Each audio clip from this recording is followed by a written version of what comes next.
এটাই হচ্ছে সেই কেকের ডেকোরেশনের ভিডিও, যে কেকটা করার সময় আমি প্রচণ্ড নার্ভাস ছিলাম আর সঙ্গে সঙ্গে খুব এক্সাইটেডও ছিলাম, যেটা তোমরা যারা যারা কেকের ফার্স্ট সেকেন্ড থার্ড পার্ট দেখেছো তারা অবশ্যই জানো যে এই কেকের ক্ষেত্রে পুরো ঘটনাটা।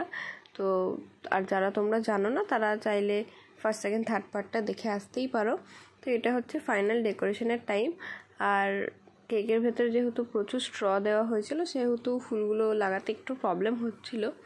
তো তাছাড়া বাকি মোটামুটি ঠিকঠাকই ছিল সব কিছু।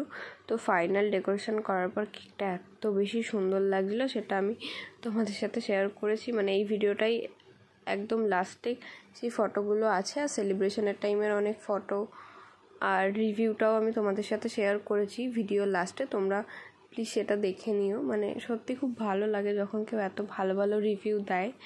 তো এগুলো সত্যি আমার কাছে তো আনএক্সপেক্টেড, কারণ আমি সত্যি কোনো দিন ভাবিনি যে আমি এত ভালো কাজ করতে পারবো বা কিছু। তো যাই হোক, কেকের এই ফাইনাল ডেকোরেশনটা তোমাদের কেমন লাগলো আমাকে অবশ্যই কমেন্ট বক্সে জানিও। আর তোমরা যারা যারা এরকম হোমমেড ফ্রেশ কেক অর্ডার করতে চাও তারা আমাকে অবশ্যই ইনবক্স করো। Thank you.